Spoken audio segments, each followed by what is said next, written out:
जीत members की होगी, मेरी जीत नहीं होगी।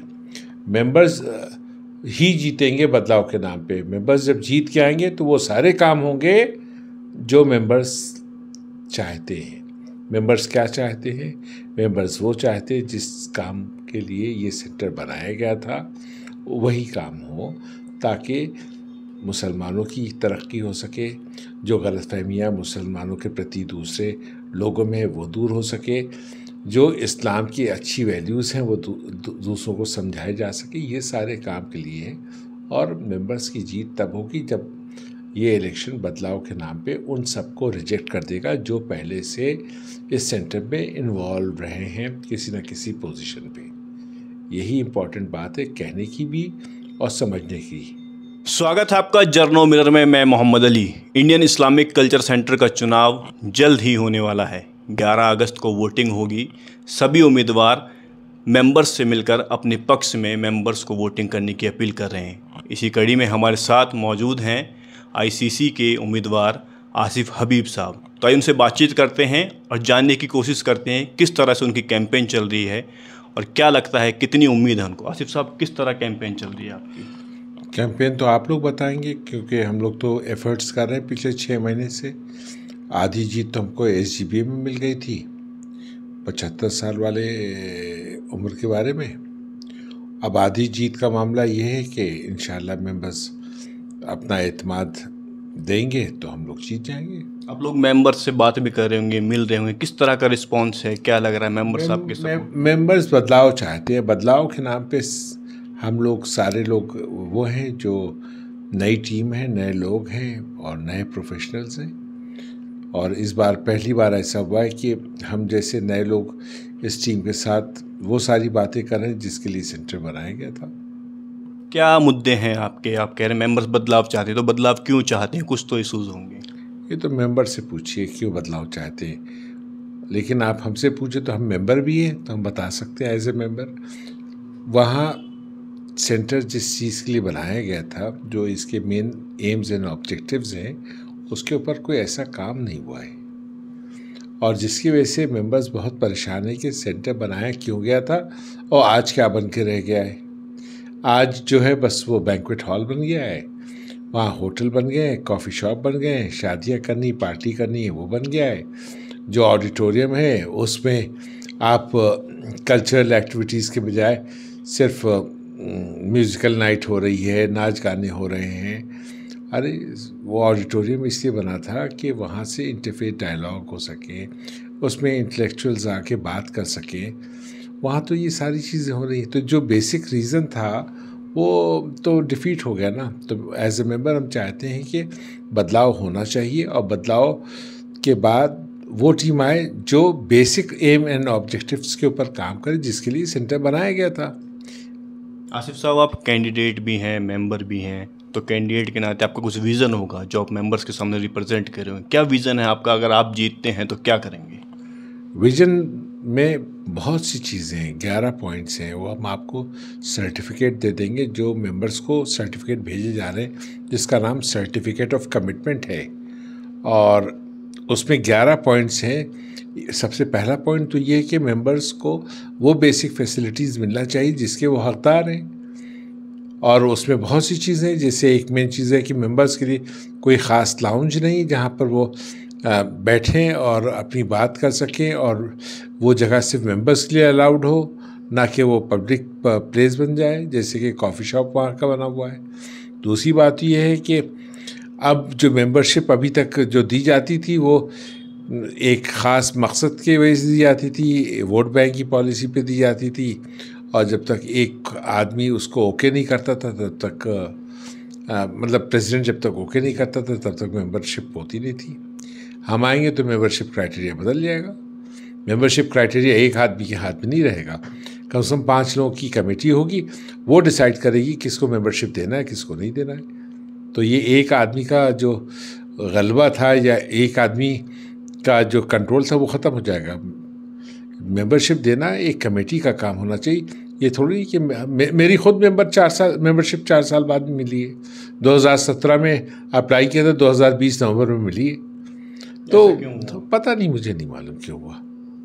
तो मेंबरशिप क्राइटेरिया में बदलाव की बहुत ज़रूरी है। और ऐसे भी लोगों को मेंबर बनाए जाएंगे, जो ऑनररी मेंबर बनाए जाएंगे, जो बहुत मारूफ लोग हैं, बहुत मशहूर लोग हैं, जिन्होंने अपने फील्ड में कुछ अच्छा काम किया है, उनको हम लोग एज ए ऑनररी मेंबर बनाएंगे। तो मेंबर्स के लिए फैसिलिटी बनाएंगे और मेंबरशिप क्राइटेरिया को बेहतर बनाएंगे ताकि अच्छे लोग जुड़ सकें। अच्छा, इस्लामिक सेंटर का जो बनाया गया था वो कौम की तरक्की के लिए, इंटरफेथ डायलॉग के लिए, इस्लाम के बारे में जो कुरीतियाँ हैं, गलतियाँ हैं, उनको मिसअंडरस्टैंडिंग है, उनको दूर करने के लिए बनाया गया था। आप इसको किस तरह से देखते हैं और आप किस तरह से इनको दूर करेंगे? अरे यही इसी काम के लिए सेंटर बना है, आपको पता तो है इस काम के लिए सेंटर बना है, और हम लोग इस काम को करेंगे। और इसको करने के लिए जो जो चीज़ों की ज़रूरत होगी, जिस तरीके से काम करना हो करेंगे। इस वक्त कौम की क्या समस्याएं जो आपको दिखती हैं? पहली बात तो ये कि मिसकंसेप्शन ऑफ मुस्लिम्स को दूर करना है, मिसकंसेप्शन ऑफ इस्लाम को दूर करना है। जो दूसरे मज़हब के लोग हमारे साथ इंडिया में, हिंदुस्तान में रहते हैं, उनके बीच में मोहब्बत पैदा करना है, जो गलत फहमियाँ उसको दूर करना है। तो यही सब काम के लिए सेंटर बनाता है। सेंटर सिर्फ बिल्डिंग बनाने के लिए थोड़ी बना था, या शादी खाना बनाने के लिए थोड़ी बना था सेंटर। तो सेंटर में यही सारे काम होंगे जिससे सेंटर की तरक्की, मुसलमानों की तरक्की और हमारे देश की तरक्की संभव हो सके। सेंटर पे जो 20 साल से प्रेसिडेंट है सिराजुद्दीन कुरैशी, वो कह रहे हैं सेंटर पहले 2 झुग्गियाँ थी, 2 वो थे बंगले थे, टूटे फूटे थे, मैं आया तो मैंने बनाया, मुझे क्यों हटाना चाह रहे हो? सेंटर पहले 2 बंगले थे, टूटे फूटे 2-4 कमरे बने थे, ये बात सही है। सेंटर उन्होंने नहीं बनाया है। जब वो 2004 में प्रेसिडेंट हुए हैं, उससे पहले सेंटर बन गया था। उसमें लिफ्ट भी लगी थी, सारे हॉल बने हुए थे, सब पूरी बिल्डिंग तैयार थी, लेकिन फिनिशिंग का काम अधूरा रह गया था। और उस फिनिशिंग के काम को पूरा करने के लिए 2004 में जब ये प्रेसिडेंट हुए हैं पहली बार, तो इन्होंने अपनी मेहनत से, अपने वसाइल से उसको सजाया है, सेंटर को बनाया नहीं, सजाया है सेंटर को।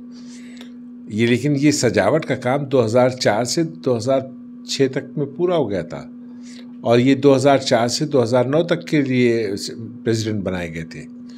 तो सजाने का काम इनका था, बनाया तो और लोगों ने बनाया जिनके पैसों से बनाए। अपने सामने सबसे बड़ी चुनौती आप किसको मानते हैं? एक पूर्व केंद्रीय मंत्री भी चुनाव लड़ रहे हैं, एक 20 साल से सेंटर के अध्यक्ष हैं वो लड़ रहे हैं, पूर्व IAS IARS हैं वो भी चुनाव लड़ रहे हैं, काफ़ी मतलब बड़े बड़े लोग चुनाव लड़ रहे हैं। किसको चुनौती मानते हैं? मेंबर्स जो है ये फैसला कर चुके हैं कि उनको बदलाव चाहिए, और बदलाव में सिर्फ आसिफ हबीब एंड टीम ही दिखती है, नए चेहरों के साथ, नई प्रोफाइल के साथ। बाकी टीम जिसमें आप केंद्रीय मंत्री का नाम ले रहे हैं, किसी रिटायर्ड ब्यूरोक्रेट का नाम ले रहे हैं, तो किसी डॉक्टर का नाम ले रहे हैं, जो लोग हैं उन सब में वही सारे लोग हैं जो पहले 20 साल से रहे, उसमें काम करते रहे। उनको सब मेंबर अब की रिजेक्ट कर रहे हैं, और मेंबर्स सिर्फ नई टीम को लेके आएंगे। बदलाव चाहिए, क्योंकि ये तीनों जो प्रेसिडेंट के कैंडिडेट सबके साथ 4-4, 5-5 वही पुराने लोग हैं जो वहाँ 10 साल, 15 साल, 20 साल से काम कर रहे थे, जो कि फेल हो गए, पूरे तौर से फेल हो गए हैं, और उन्हीं की वजह से सेंटर बदनाम हो गया है। अब सेंटर के नाम को वापस रीबिल्डिंग ऑफ इमेज करना है, और रीबिल्डिंग ऑफ इमेज काम से होगा, बिल्डिंग की पुताई करा के, सफाई करके नहीं होगा। तो रीबिल्डिंग ऑफ इमेज में हमारे टीम में हर तरह के कैंडिडेट्स हैं, इंजीनियर्स हैं, डॉक्टर्स हैं, एजुकेशनिस्ट हैं, CA हैं, चार्टर्ड अकाउंटेंट हैं, लॉयर हैं, मीडिया प्रोफेशनल, कौन नहीं है। तो इस सेंटर को अच्छा सजाने में, बनाने में, काम करने में हर तरह के प्रोफेशनल्स की ज़रूरत है, और तजुर्बेकार लोगों की ज़रूरत है, लेके हम आए।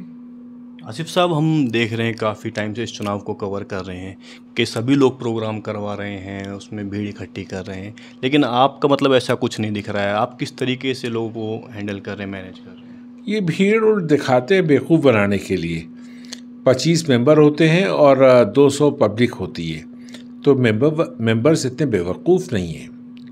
कल भी निज़ामुद्दीन में एक पार्टी थी, एक प्रेसिडेंशियल कैंडिडेट की, परसों भी एक प्रेसिडेंशियल कैंडिडेट पार्टी थी।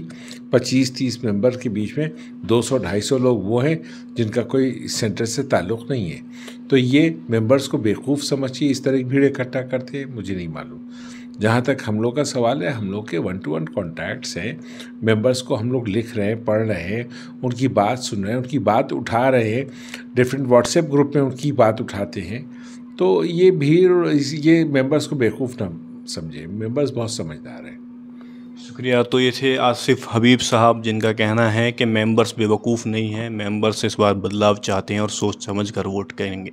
इनका कहना है कि ज़्यादातर मेंबर्स का मुझे समर्थन मिला हुआ है और जीत मेरी ही होगी। नहीं, 1 मिनट, हम आपको करेक्ट कर दें जी, 1 मिनट करेक्ट कर दें। जीत मेंबर्स की होगी, मेरी जीत नहीं होगी। मेंबर्स ही जीतेंगे बदलाव के नाम पे। मेंबर्स जब जीत के आएंगे तो वो सारे काम होंगे जो मेंबर्स चाहते हैं। मेंबर्स क्या चाहते हैं?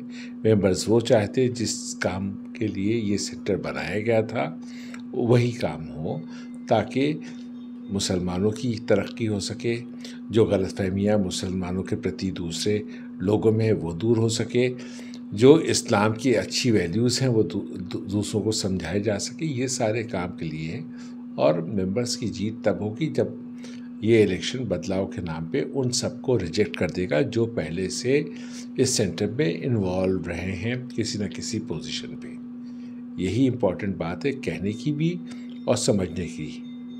ठीक।